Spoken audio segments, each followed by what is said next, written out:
The Texas Parks and Wildlife television series is funded in part by a grant from the Wildlife and Sport Fish Restoration Program.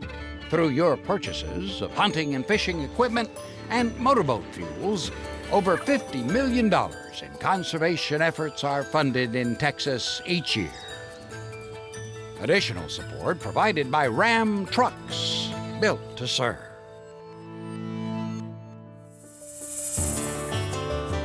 Coming up on Texas Parks and Wildlife. So I don't buy this argument that people aren't enjoying the outdoors anymore. I think they're just enjoying it in different ways.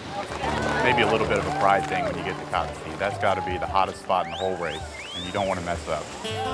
We're going to go the same speed the entire time, and we're going to hit our checkpoints when we say. So, our strategy is basically keep our energy up through the whole race so that we can finish.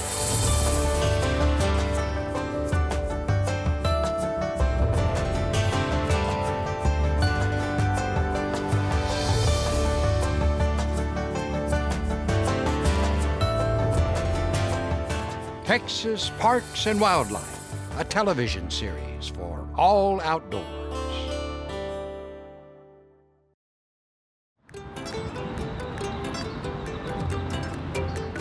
So I work for the Paramount Academy for the Arts, which is the educational branch of the Paramount Theater.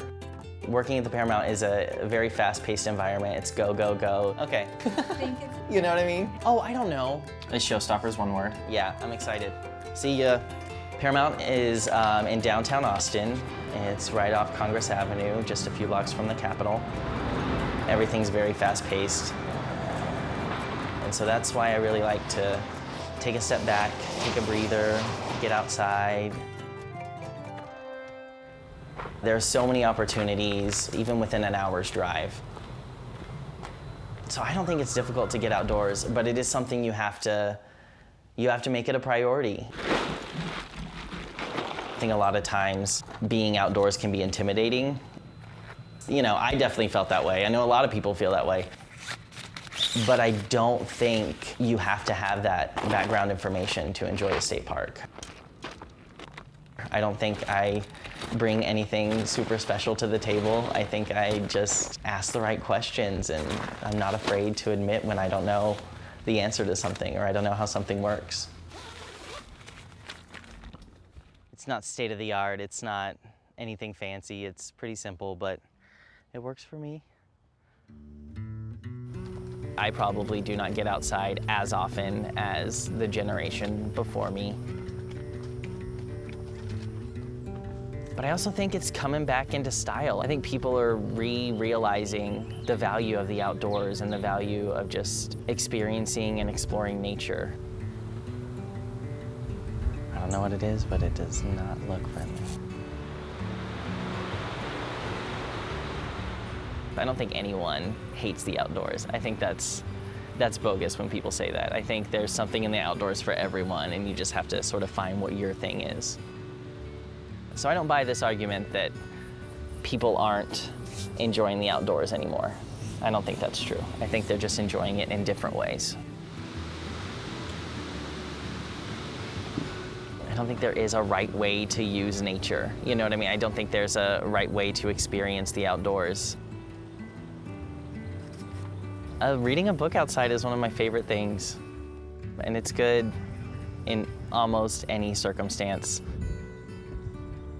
And if you're going for a selfie versus going to tough it out in the wilderness for 5 days, great, both are valid options.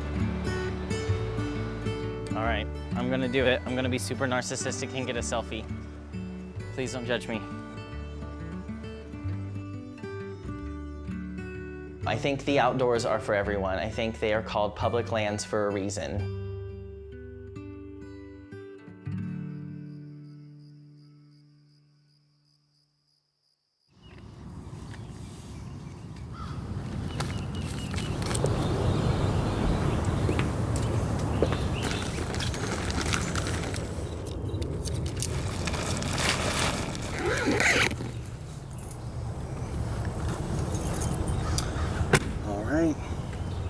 Good.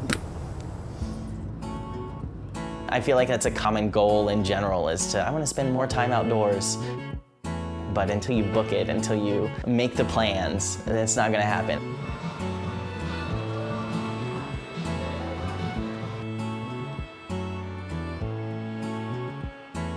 And the opportunities are there. It's just about really committing to it and going for it.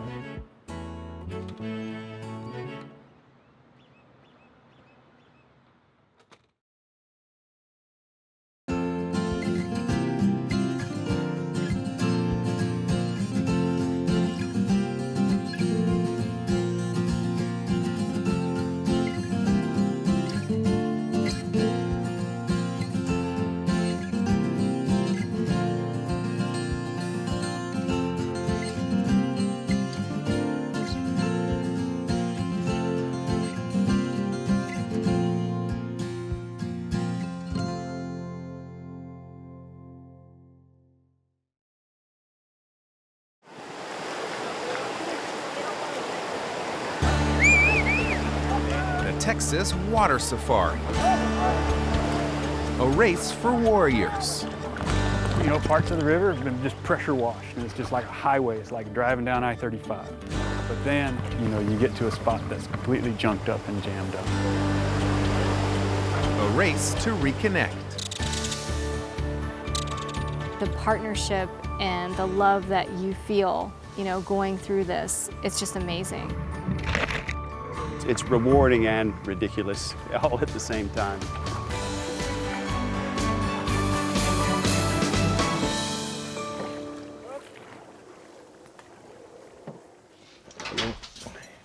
It's just past 6 on a typical Tuesday night for John Madrano. You know, you're doing it with your spouse. His wife Jenny just beat him home. Hey, babe. Spaghetti?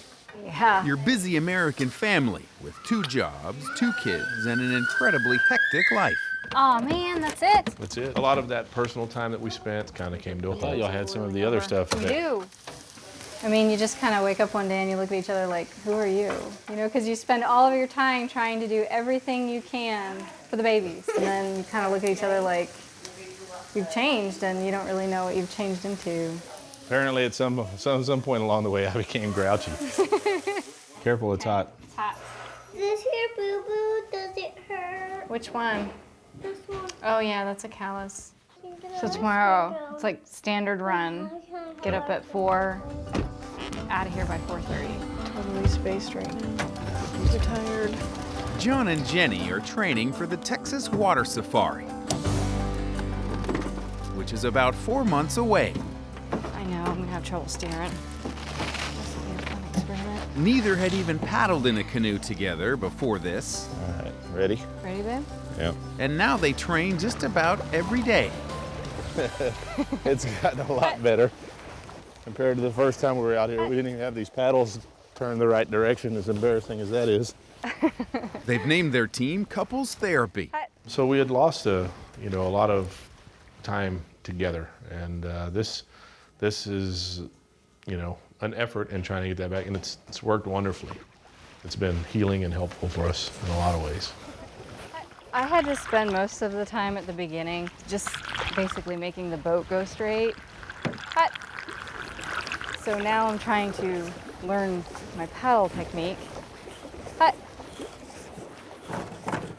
Paddle technique is not a problem for Team Texas Flood. That might be about as good as it gets. It's called a closed cell foam, so it doesn't take on moisture. So a bilge pump? A lot of effort in water evacuation. I think these weigh 22 ounces, and these weigh 7 ounces, maybe.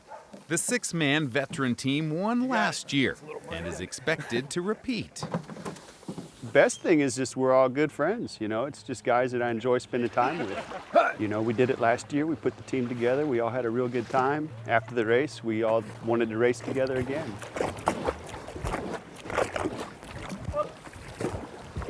Training run. We're going 48 miles. We're going from here to Palmetto State Park. When we're training, we'll go real hard for a mile, do like a mile interval. On high, fast water, I think we've done close to 11 for a mile. Hands up!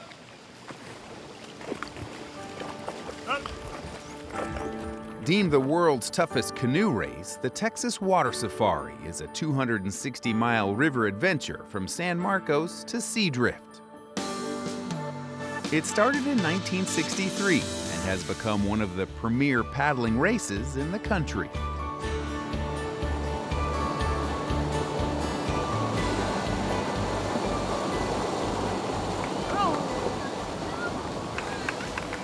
Look at him, oh, poor baby.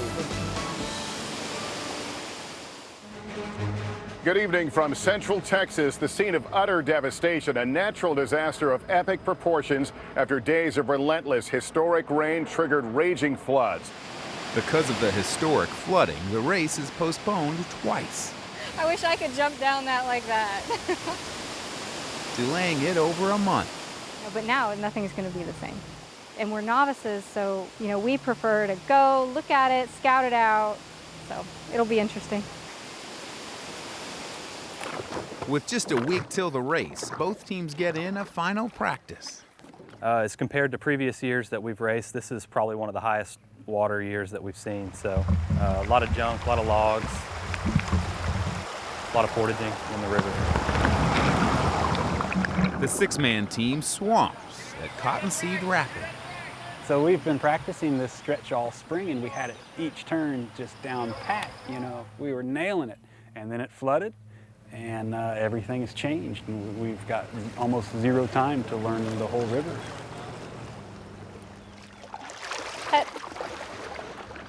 It's both excitement and nervousness. Cut. We've been working for, I guess, 5 months now, just working our butts off to get ready, and it's almost time. Cut. We're just going to blow the whistle. There's going to be no other countdown, so when you hear this whistle, you head for Seadrift, okay? And y'all have the same trip.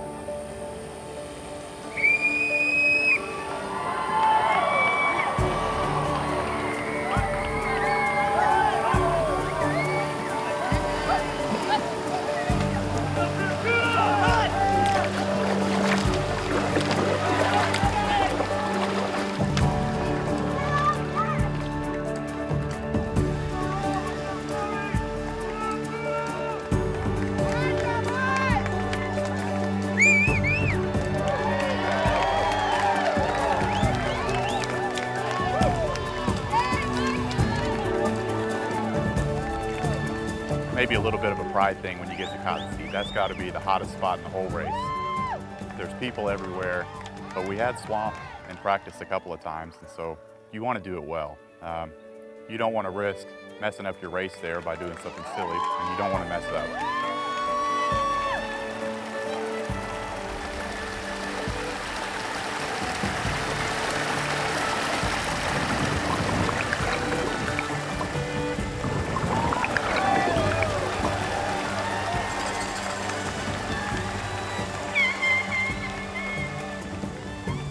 Come. And me and John, our strategy is slow and steady. We're going to go the same speed the entire time, and we're going to hit our checkpoints when we say. So, our strategy is basically keep our energy up through the whole race so that we can finish.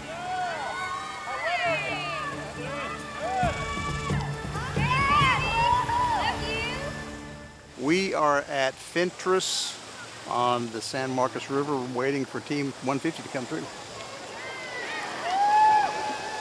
They'll throw their empty jugs out upriver. Get 3 jugs in each hand and just throw them in there when they go by, and they'll just keep on going. The paddlers aren't the only ones racing. Support teams scramble to stay a step and a stop ahead. We stay up. We don't sleep. Might get like a 20-minute nap somewhere, but for the most part, we have to keep going through the whole night. It's fun. It may be less fun tomorrow if you ask me. I think we got it. Here, I can get that. Leg on it.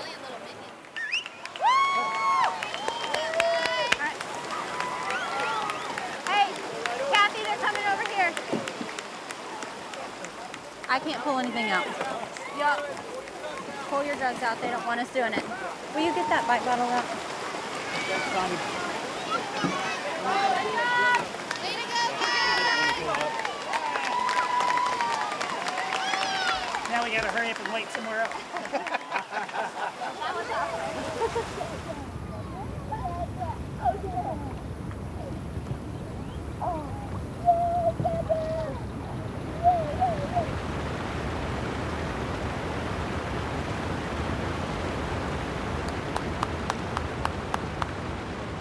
Let's go, let's go.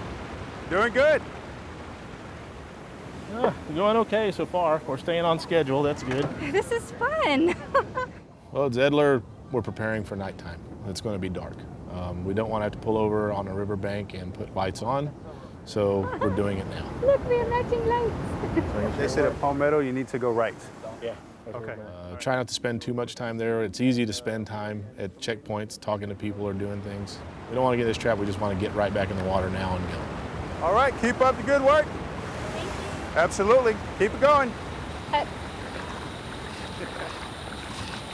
As sun sets on day one, the solitude and silence of the San Marcos River sinks in. There's no ambient light, so you're hearing these noises all night, rushing water, different sounds, things crashing through the underbrush, and you have no idea what it is. You can't see it. You can only see straight ahead. It's night, it's dark, you're tired. Do you know how far back? 40 minutes? You're good, man. That's one of the hardest stretches of the race. Just that first night when you're really all alone and you've been paddling all day and kind of dawns on you that you're a third of the way done. Everybody good? That's great.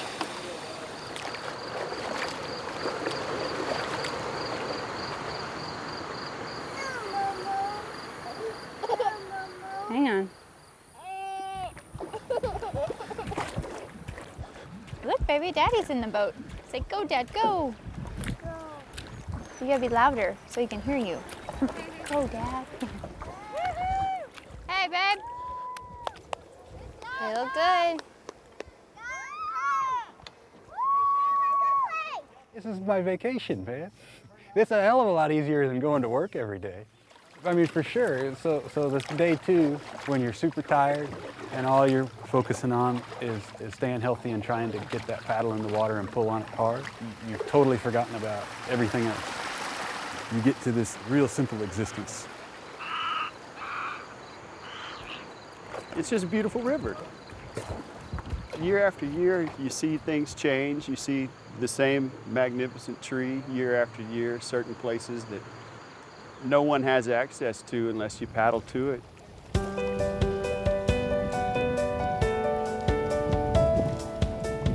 It is 7:48, and our guys are coming in to the finish line. Here they come. You're drained physically, you're at your limit, and you're almost there. I think, hey Sam, did somebody just they just flip?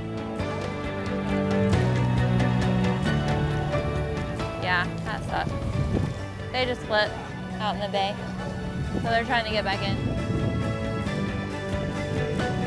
Despite the dump in the bay, Team Texas Flood finishes the race in 35 hours and 2 minutes, winning the water safari for the second year in a row. It's kind of a culmination of all the hardships you've been going through. You're reaching your accomplishment, your goal. So it's very emotional.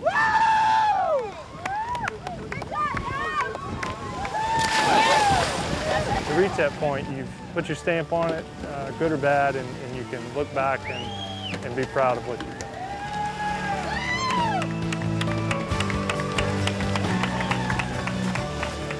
You know, the race isn't all about the race. It's more about the experience, the camaraderie, and I really enjoy spending time with all these guys. That's what's important, you know, really. Right here, guys, right here.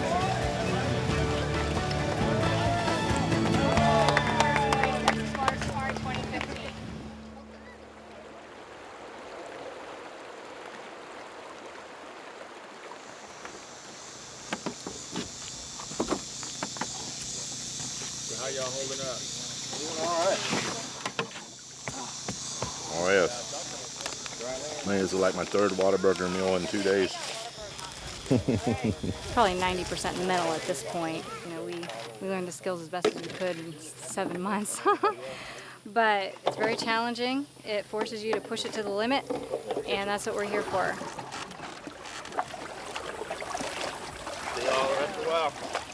The relationship, we've been together 12 years, and things were great before kids. We had a lot of fun. We did a lot of traveling, right? A lot of that personal time that we spent, you know, and doing the fun things kind of came to a halt. So we had lost a lot of time together. We'll go over close to the trees.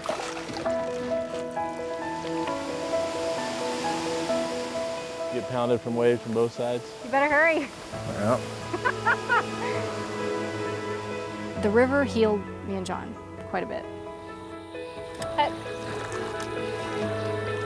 And it brings your priorities back into alignment. And you realize what's really important in life. And this race is all about that. All right.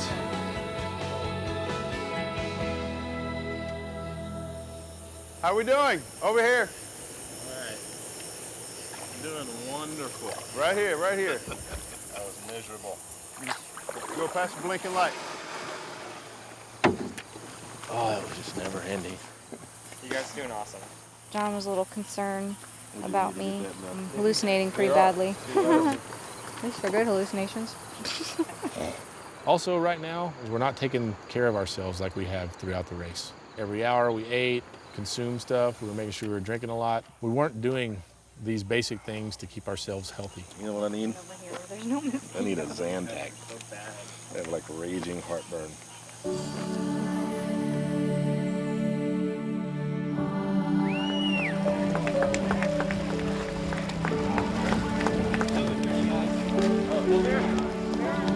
Oh my gosh.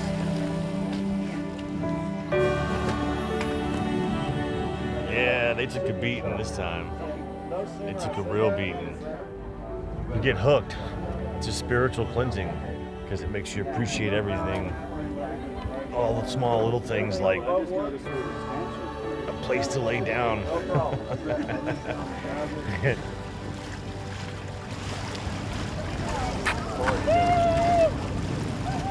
They've persevered through a lot. Sleep deprivation, not eating a lot, maybe not being able to hold down food. They've accomplished quite a big feat. After 3 days and paddling 260 miles, John and Jenny finally make it to Seadrift together. I guess it's a testament to how much you do love somebody, right? Regardless of what state your relationship's in, when you can sit down and do something so difficult together for the sake of, healing all the things that have been going on. Me and John connected on a level that you don't even think is possible. And it's amazing to be with someone through this journey and know that when you are at your lowest point and you don't think you can go on, someone's gonna pick you up and you figure out really fast what you're capable of and what's important to you out on that river.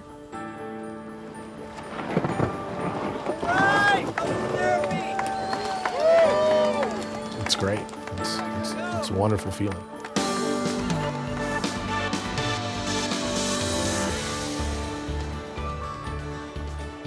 The race was amazing and it changed us. So it did what it was supposed to do. And we're absolutely addicted. So we can't wait to get back on the river now.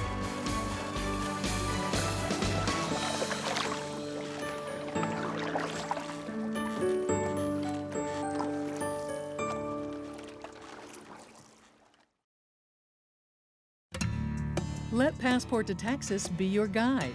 Listen to the weekday radio series and encounter fascinating wildlife. Explore cooking wild game. Enjoy the country's best hunting and fishing.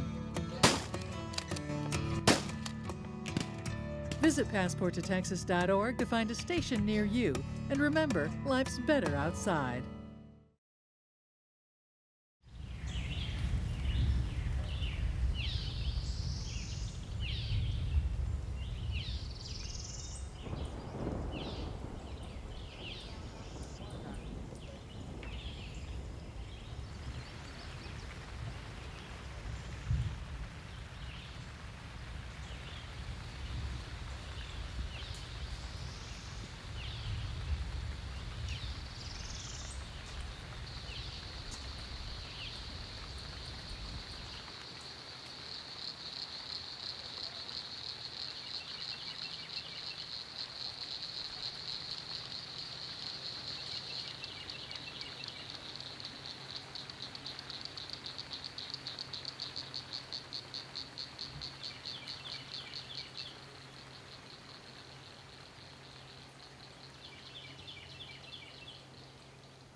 This series is funded in part by a grant from the Wildlife and Sport Fish Restoration Program. Through your purchases of hunting and fishing equipment and motorboat fuels, over $50 million in conservation efforts are funded in Texas each year.